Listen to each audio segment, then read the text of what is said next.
Wow. Round 6 of the weekender. We're here, and what a game of Anzac Day footy we just witnessed. Marcus, welcome for another week.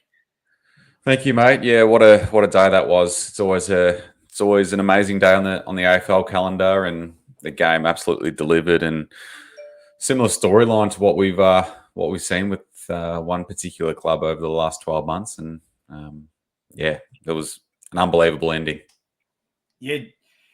You're just not safe, are you? And no matter what period of the game you're up against Collingwood, it doesn't matter where you are, you're not winning that game if Collingwood are even a sniff in that last quarter at all. So I think, what was it, a 28-point deficit Collingwood faced heading into the fourth quarter, And again, they just did what they did all last season and got the job done. And in the end, it looked convincing as well. If you didn't watch the whole game, you would have thought it was a landslide, but it really wasn't. Essendon put up a great fight, and at various points looked like they were going to take the game.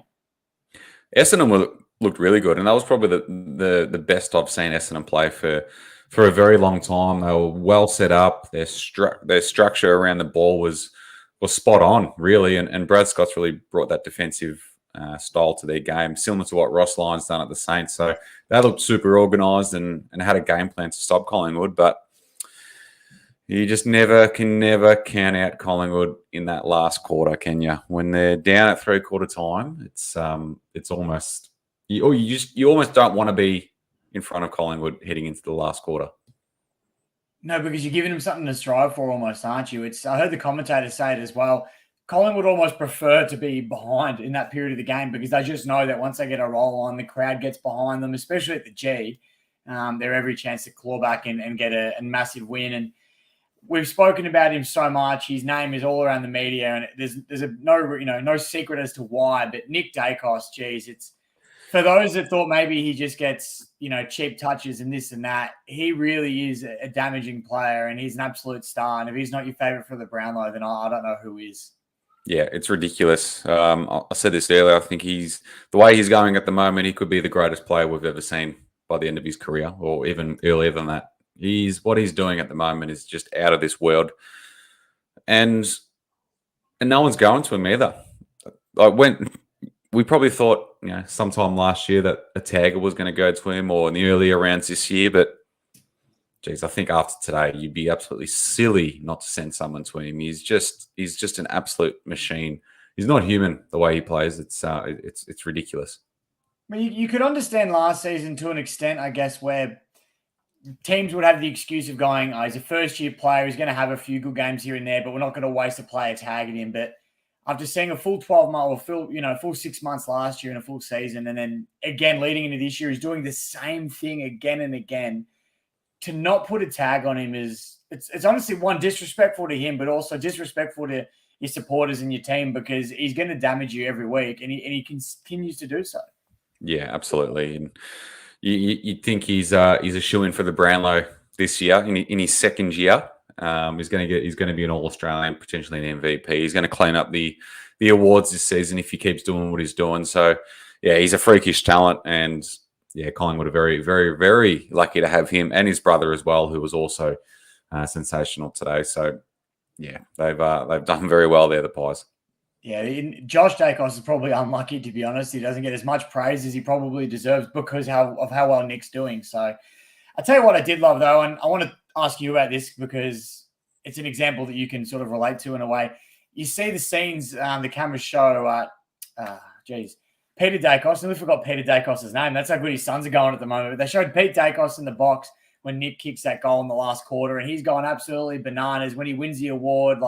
He's over the moon. You see the way he celebrates and gets around him and all that sort of stuff. And then in contrast, not to bring this back up, but you see Stephen Silvani when Jack does something, Jack plays his 100th game, and he's just emotionless. Obviously, they're two very different people, but it's going to it's going to strike, a little bit of concern where you're thinking, as if you're not, get pumped. It's your kid. Like, I don't know. Obviously, legends in their own rights, Peter and Nick, but yeah, or Peter and Stephen, sorry, but yeah. Yeah, I mean, yeah, that's an entirely different podcast itself to the whole Silvani relationship with Carlton at the moment. So maybe we'll leave that for another time.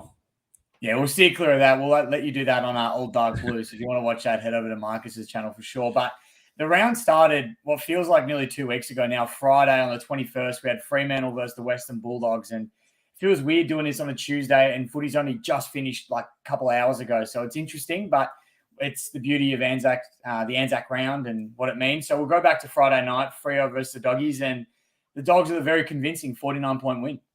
Yeah, they were great.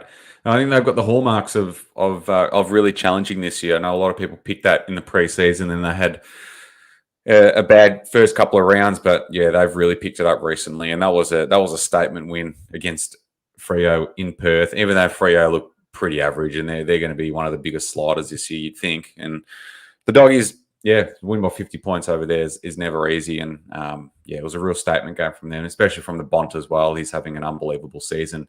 He'll be challenging Nick Dacos, I think, for the Brownlow at the end of the year. So Doggies looking good. And yeah, I think they've definitely hit their straps now after a slow start. We talk about the Doggies and how well they're going, but I want to flip the coin a bit and talk about Fremantle and the way that they're going, which, like you said, they're the biggest sliders so far at this point of the season. But what's Fremantle's issue at this stage? Because last year they'll push it for top four, arguably could have made it. And then you look what's happening this year, and it looks like they're going to, if they finish bottom four, it almost wouldn't surprise you. That's how poorly they're going. To get pumped at home by 49 points is really concerning. Yeah, I think their game style, their game plan, they just can't move the footy. They weren't that great to watch last year as well, but they defended well and were able to hold on to small wins and really contain the opposition going forward. But yeah, this year they can't even go forward themselves. So yeah, they're really struggling, and I think Justin Longmuir is going to be in a bit of trouble in a few weeks if they keep going like this. I know they got Brisbane at the Gabba this week, so they're in for a pretty tough week again. So yeah, I think there's a lot of problems at Freo at the moment. It's going to be a tough season for them. Yeah, it's looking like it. And speaking of Justin Longmuir, I saw a bit of criticism from him over the last couple of days about him sitting down on the bench and comparing him to other coaches that have been doing this and saying he's not the type of coach. He should be sitting on the bench. He's more of a tactical mind. He should be in the box watching the game. What are your thoughts of coaches being down on the box, on the ground? Sorry, I know for me, I don't know, it gives it that local footy vibe almost, having the coach there patting you on the back as you run run off the ground, and you can see things at eye level. I don't mind it, but I know a lot of people have different opinions. What are your thoughts on the coach down at ground level? Yeah, it honestly doesn't bother me whatsoever. I think whatever works for the coach, run with it. I know it's a lot more coaches are going down to the bench, and if it works for them, it works for them. I think they can get their message across a lot easier. But yeah, you'd think they can see a better view of the ground up in the coach's box. But I think their assistants do all that, and they obviously relay down the messages. And I think the coaches are there to just give direct, quick feedback. So, but yeah, I think it honestly does not bother me at all. I think whatever works for them.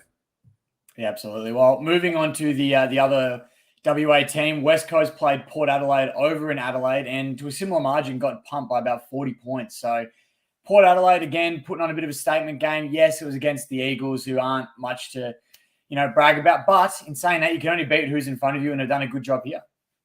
Yeah, man, that's a game that no one was really too interested in, I don't think. It was a matchup that was always going to go in Port's favour. And, West Coast, just a team that you really...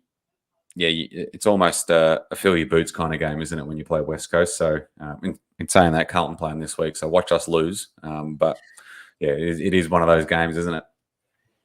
Yeah, well, absolutely. We'll save your Carlton negativity to later, mate. We'll get it. There's plenty of time for that. But yeah, absolutely. Like you said, I'll be lying if I say I sat down and watched this game. It didn't really interest me at all. You just sort of knew what the margin and the result was going to be before it even started. So we'll brush over that one. We've then got the Giants versus the Lions, 87 to 108 in Brisbane's favour. And again, they're just continuing to get wins where they have to. It's simple as that. You got to beat these sorts of teams like the Giants, and Brisbane continue to do so. Yeah, they're definitely hitting some more consistent form at the moment, Brisbane. So they just need to win their games in Melbourne, which they really struggle to do. And if they can fix that up, I think they'll be up there. But yeah, they're showing everything what we expected of them so far this season. What about Charlie Cameron? How well is he going? Yeah, on fire. Absolutely on fire, isn't he? He's I think the best small forward in the game right now. He's so good to watch too, isn't he? He's great. So we've got Jeremy Cameron, Charlie Cameron, and Charlie Curnow as the top three in the Coleman. It's very similar in names. Well, it's interesting as well to have a small forward in that mix. Normally it's your big keys like, Jeremy Cameron and Charlie Curnow up there. So they're not too much of a surprise, but to have Charlie Cameron in the mix as well is really special, and he's doing some fantastic things. But one of the biggest talking points of the round, especially early days, was the grand final rematch. And you didn't quite know what to expect heading in. You tipped Geelong would win being down to GMHBA, but the Swans, I guess, had a great record down there also. So you think it could have gone either way. You didn't know where Geelong were at. They've had a few poor losses early, then a couple of wins against easy sides. So you weren't sure. But for them to come out and have a 93-point belting of the Swans, who only kicked 5 goals to the game, it's a statement game, isn't it? Yeah, absolutely. I mean, that's PTSD for the Swans. It's the exact same result pretty much from the grand final. So, yeah, I think Geelong are well and truly back. And, yeah, I don't know if it's good to see, but what's good to see for me is just seeing players like Jeremy Cameron just completely dominate. Even Tom Hawkins was back in form too. So, yeah, I think they're back in a big way, and hopefully they don't go on a bloody 20-game winning streak like they did last year and win the flag. But they're looking very ominous. I'll tell you what, if they keep up with that kind of form and, Jeremy Cameron and Tom Hawkins kick 5 goals apiece most games, they probably will do just what you said and we have a 20-game winning streak. But let's hope for the competition's sake they do not. But we'll move on because it was a very boring game, obviously, with a 93-point margin. And this one was not so much of a boring game. It came down to a very late kick at goal from an impossible angle. Hawthorn versus the Adelaide Crows, 76-79. And Darcy Fogarty with an absolute clutch goal from the boundary line. How good was that? I mean, what? I thought Adelaide were premiers the week before, and now they just scrape past Hawthorn. Here we go. The salty Carlton supporters coming out. It didn't take much.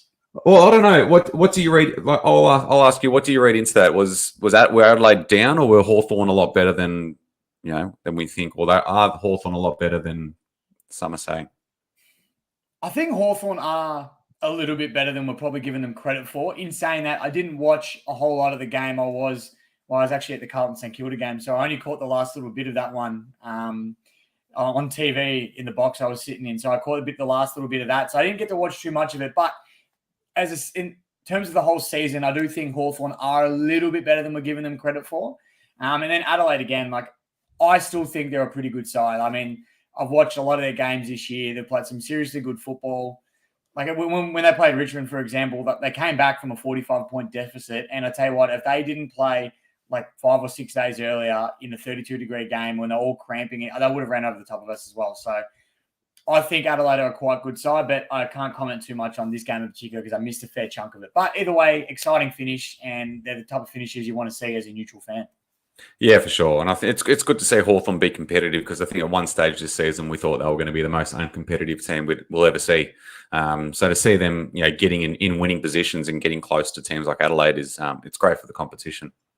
And it was down in Tassie too, wasn't it? Which is where they always put on a bit of a clinic. So again, it wouldn't have been the silliest. I mean, on paper, yes, it would have been a bad decision to tip Hawthorn, but it could have been one of those sneaky ones down in Tassie as well that you didn't expect to get up. So that was, great finish, like I said. But moving on, and I'll let you do most of the talking for this one because I can tell you're probably a little bit fired up about it. But we had St Kilda versus Carlton at Marvel Stadium, and the Saints came away with a 22-point victory. But I know, from being there in person, it really could have gone either way at various stages of the game. But what were your thoughts without getting too dark on us?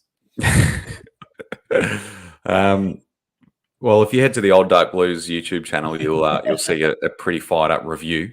And yeah, it's fair to say that was a terrible performance, especially after halftime. Yeah, for a team with so much talent and so much firepower up forward to be so undaring and show no desire to take the game on and be scared of the opposition was very concerning. And that's the way we played all season. So it's not like it was like if you look at it out of context and just looking at the St Kilda game, you might think it's a bit of an overreaction. But the fact that we've been playing like that all season, that just built up to just an explosion of disappointment and anger from the fan base.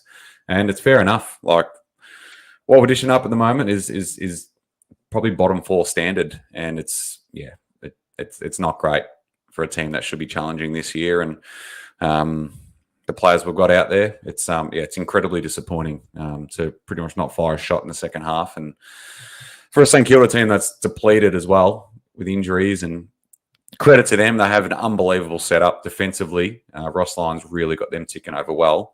But yeah, the fact that we just took no chances, no risks, no dare, was very concerning. And the way we used the ball going forward was amateur-like. So hard to watch. And we've definitely got some issues this season. Well, you say there's issues this season, and I can understand where they're coming from. But your record at the moment still sits relatively comfortable in the sense that it's a long season, plenty of football to be played ahead. You're still sitting in the top 8. There's lots of room for improvement, but plenty of time to get that done. It's early, I know, and it's hard to say. But in terms of, if we're talking about predictions, do you see, because for me, the things that Carlton are doing wrong are just little things that can be fixed. They're not ingrained in the club and they can't be turned around. So for me, it can be like a flick of a switch type thing where you could come out next week and all those problems could be gone theoretically. Do you see them bouncing back strong? I don't know. Well, we thought this after round 3, after round 4, even after the draw in round 1. The only game we've looked good in is round 2 against Geelong, where we looked really good. But Geelong weren't going great at the time. So it's a really hard one. Like, yeah, I don't know. I just thought 6 weeks in we'd gradually get a little bit better, but it looks like we're getting worse than we have. So I don't know. Yes, it is only round 6. I'm not gonna obviously shut the season off, but there's going to need to be some big improvements, especially from the coaching group as well.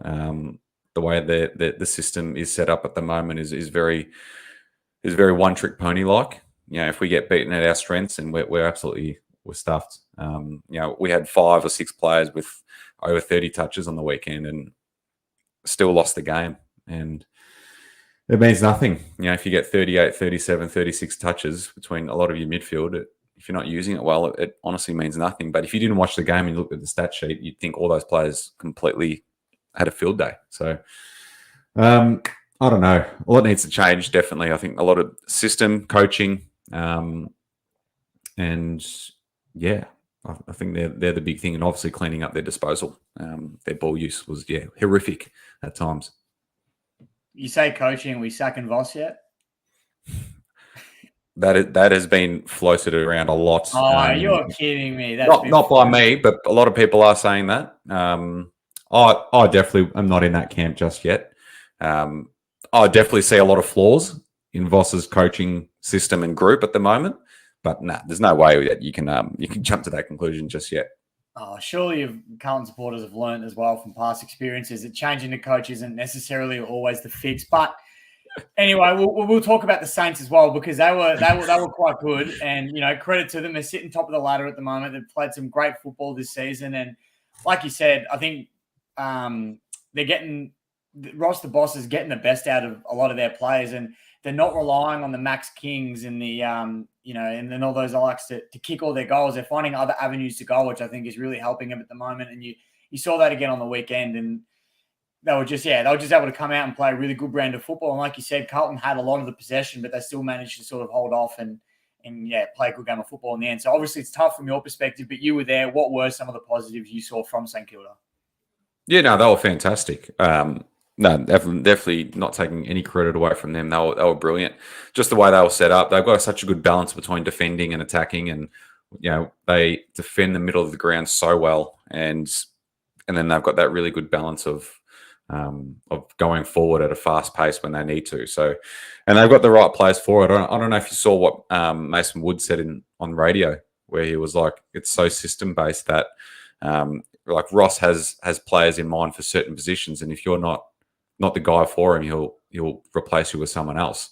So it's like everything is based around their system, and it doesn't matter who you are. If you're not doing the job for him, you're going to be replaced. So it shows they're all playing for their lives really at the moment, the Saints players, because they were, they had a pretty poor season last year, a lot of them under pressure. So they're looking good. Can they win the flag?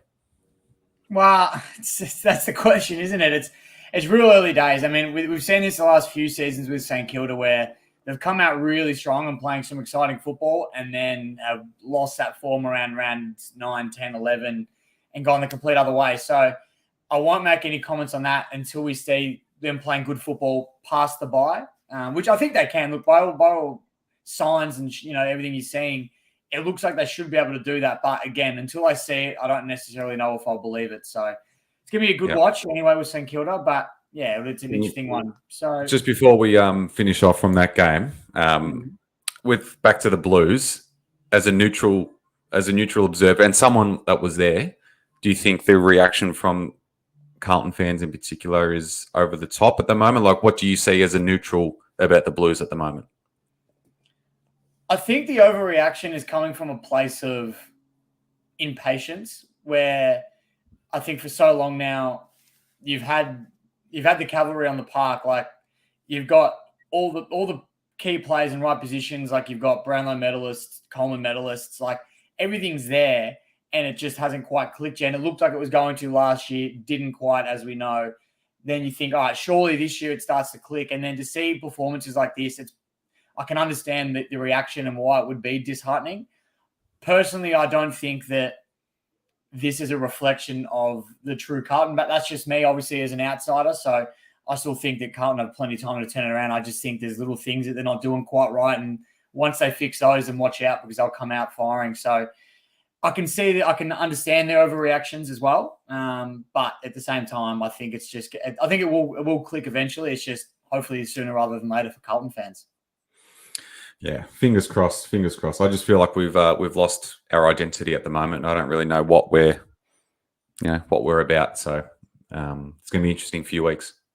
No, it's another good watch there as well. But we will move on because people are probably sick of hearing you talk about Carlton now, and we'll get into the Gold Coast North Melbourne game. Another one. Again, I'd be lying if I told you I watched this. There wasn't too much interest on my behalf looking into this game, but Gold Coast with a very convincing win, 43 points over North Melbourne. And I tipped North thinking that'd be a sneaky one because I reckon Gold Coast have been underachieving, but going under the radar because they're located in Queensland and not too many people care that much about them. So I was thinking, you know what? North early in the season played a couple of good games of football, looked promising. Why can't they steal a win here? But Gold Coast came out and just did what they had to do and won by a pretty comfortable margin. I don't know if you caught any of this one.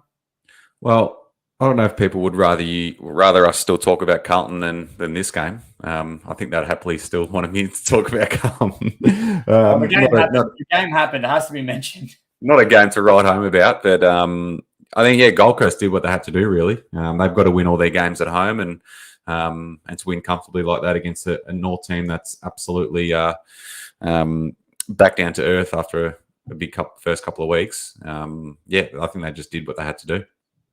Yeah, absolutely. Well, we will move on from that one as well because, like you said, nothing to write home about. But the two biggest games of the round, Anzac Day Eve and obviously Anzac Day, which took place only a couple of hours ago. We'll start with Anzac Day Eve, Melbourne versus Richmond at the G. And I tell you what, it was a closer game than I think anybody expected, really. I think everyone was probably expecting a bit of a blowout from Melbourne, especially from what we've seen with Richmond the last few weeks. But Richmond held their own, even had a 21 point lead or whatever it was at one stage as well. And looked pretty promising and looked like they could have taken the game at one point, but Melbourne flexed their muscles late and Van Ruin as well. The Roo stepped up big time in the last quarter. I think he might have had 4 possessions heading into the three-quarter time, and then comes out and takes 2 contested grabs, gets a free kick and kicks 3 goals and seals the game for the Ds. But it was an amazing spectacle. I was there again as well, and the pre-game, I know you were there with me last year, Marcus, the pre-game with the stadium blacking out, all the phone torches on, the last post playing, it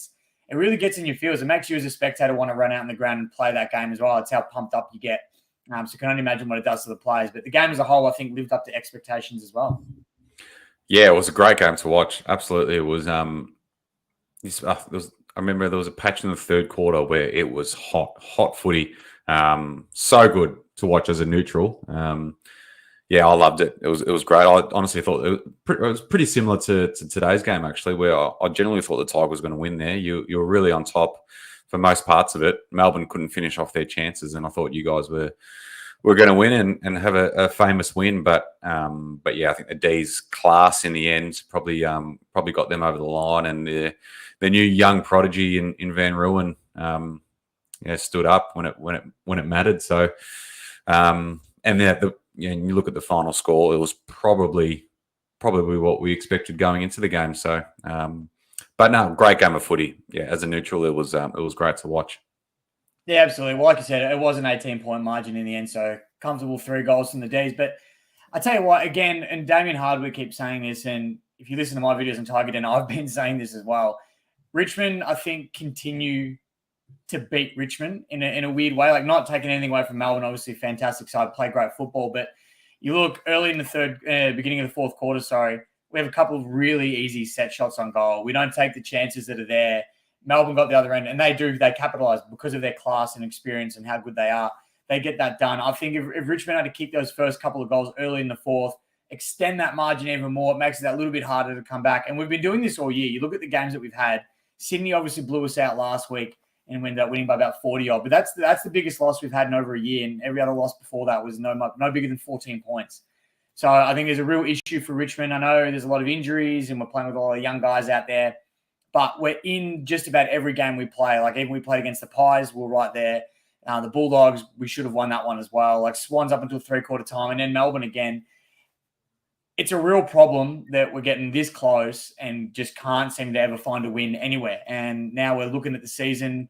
We've had 1 win, 1 draw, and 4 losses, and it's not a great place to be. But for Richmond fans, a little bit of hope. We were only half a game better this time last year, and we ended up playing finals. So I'm not saying we will play finals, but, you can never completely write the season off until statistically you're not quite there. But no, great game as a whole. And I think Melbourne, just did what they had to do. Yeah, for sure. Now, I think the Tigers, again, I think before the game on the weekend, you probably would have said, no, it's going to be tough for Richmond to make finals. But I think the performance you put in against the D's certainly can't rule you guys out just yet. Well, yeah, a couple of games that on paper we should be winning. We've got Gold Coast at Marvel next week, followed by West Coast at the G. But I've seen Richmond do stupider shit than lose to than do. So I saw you lose the Gold Coast at Marvel a couple of years ago. I remember that game.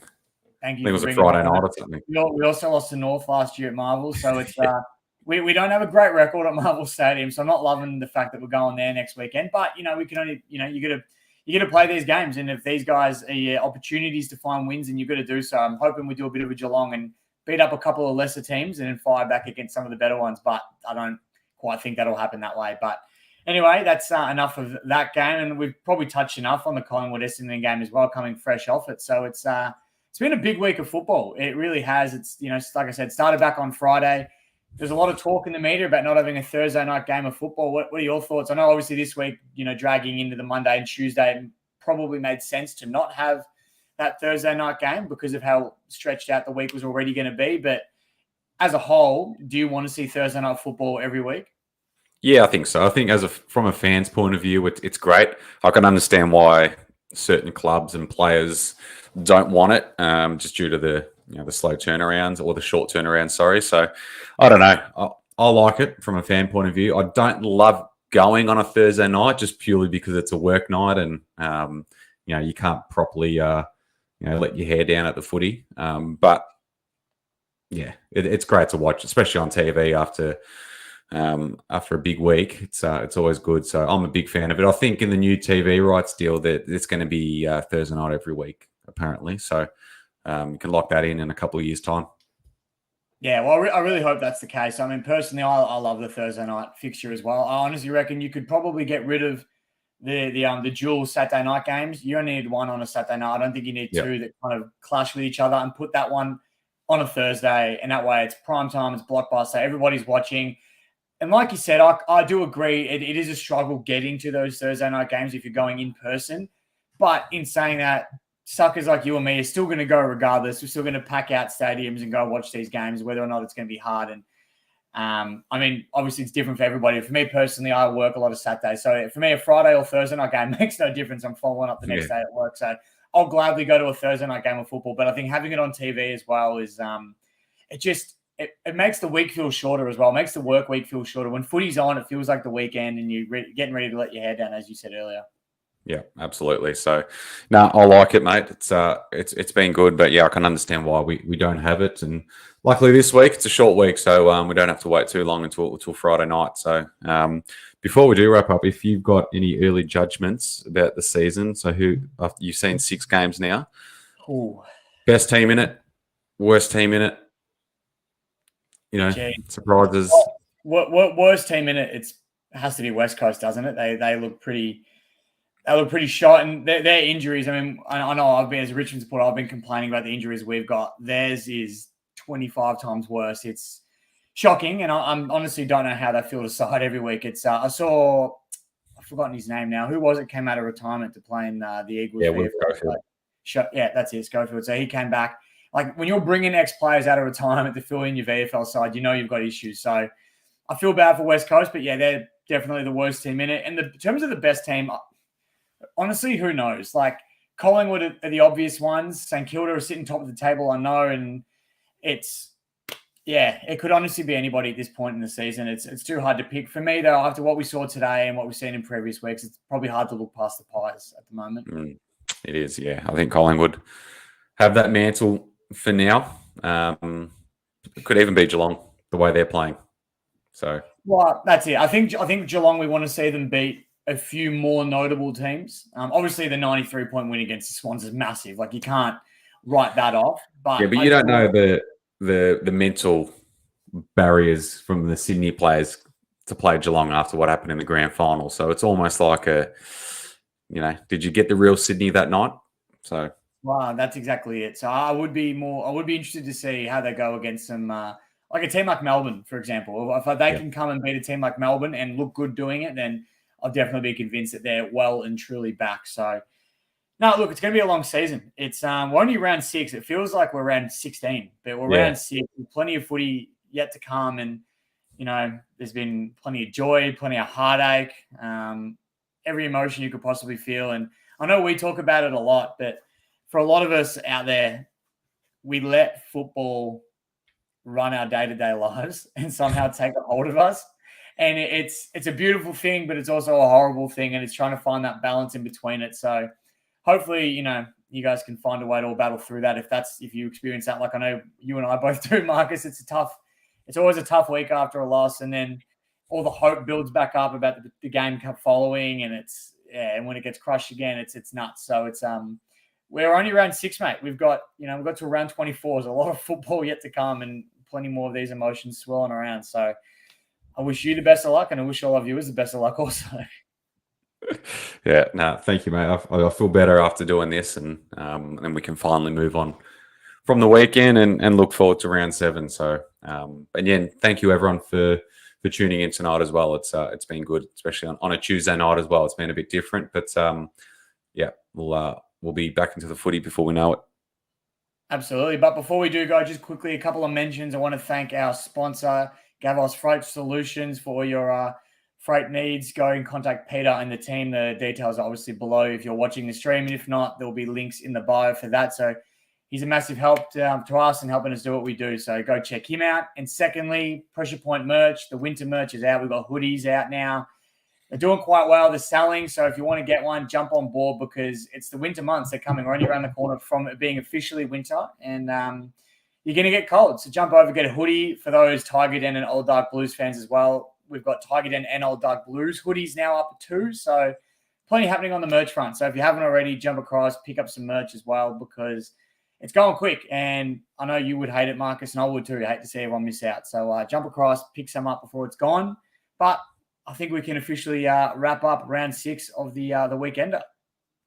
That's it. Well said, mates. And let me know. Let us know if you do buy the merch. Make sure you post some photos. Let us know. Give us some feedback about it, and you'll get a discount your way for sharing the photos as well. Absolutely love it, mate. So, all right, everybody, thank you again for tuning in. It's been another great week of football. Anzac Day went around. It's always the most exciting round of the home and away season for a lot of people. So I hope you enjoyed the week of football. But until next week, we'll see you then.